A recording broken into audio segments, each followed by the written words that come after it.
სტრასბურგის სასამართლომ საქართველოს ავგან სადიგოვის აზერბაიჯანში ექსტრადიცია აუკრძალა. ახლა აზერბაიჯანელი ჟურნალისტის ადვოკატები მოუწოდებენ ანრი ოხანაშვილს ჯერ უნდა აღასრულოს ადამიანის უფლებათა ევროპული სასამართლოს 14 იანვრის გადაწყვეტილება და არ დაუშვას ავგან სადიგოვის ექსტრადირება. ნანუკა მაღლაკელიძე გვეტყვის ამ საქმეზე უფრო მეტს. ნანუკა, თუ არის ცნობილი, რას აპირებს საქართველოს იუსტიციის სამინისტრო?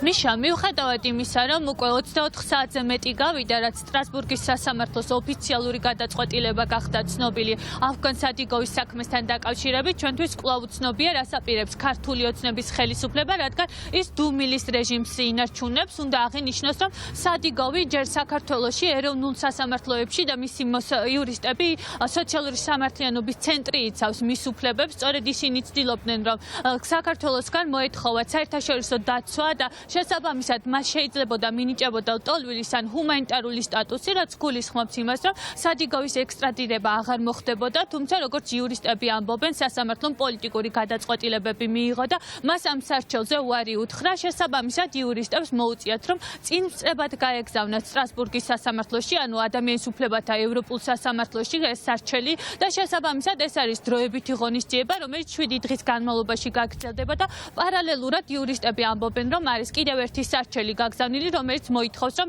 ეს დროებითი ღონისძიება კიდევ უფრო გახანგრძლივდეს და გახანგრძლივდეს იქამდე, სანამ სტრასბურგის სასამართლოს საბოლოო გადაწყვეტილებას არ მიიღებს აზერბაიჯანელი ჟურნალისტისა და რედაქტორის საქმეზე. იქამდე იურისტები ღიად მოუწოდებენ ეგრეთ წოდებულ იუსტიციის მინისტრს, რომ დაიცვას სტრასბურგის სასამართლოს გადაწყვეტილება და ამბობენ, რომ წინააღმდეგ შემთხვევაში ქვეყანა ძალიან დიდ რეპუტაციულ ზიანს მიიღებს. სტრასბურგის სასამართლომ დააკმაყოფილა ჩვენი მოთხოვნა და საქართველოს მთავრობას დაავალა წარედგინა 14 იანვარს დააკმაყოფილა ჩვენი მოთხოვნა და გამოგვიგზავნა წერილი, რომლითაც საქართველოს მთავრობას დაევალა წარედგინა სააპელაციო სასამართლოს გადაწყვეტილება და აი ამ წარდგენიდან 7 დღის ვადაში აუკრძალა სადიგოვის გადაცემა აზერბაიჯანისთვის. გადაწყვეტილების სისულელში მოყვანა გულისხმობს, რომ საქართველო გადასცემს და მოახდენს სადიგოვის ექსტრადიციას აზერბაიჯანში. ეს იქნება ძალიან დიდი დარღვევა საქართველოს ნაკისრის საერთაშორისო ვალდებულებების რასაც ძალიან მძიმე რეპუტაციული ზიანი შეიძლება მოუტანოს ქვეყანას.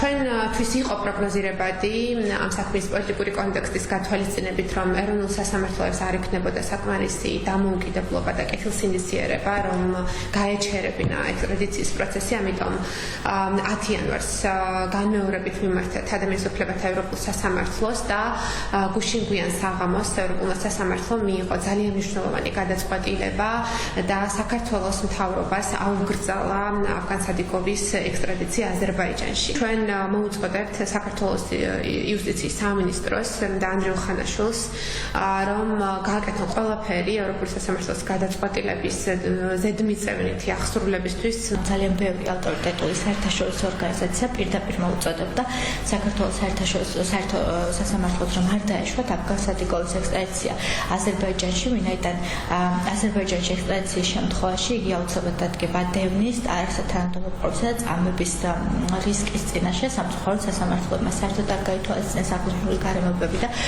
ფორმალური საფუძვლებით დასაშვებად მიიჩნიეს ექსტრადიცია.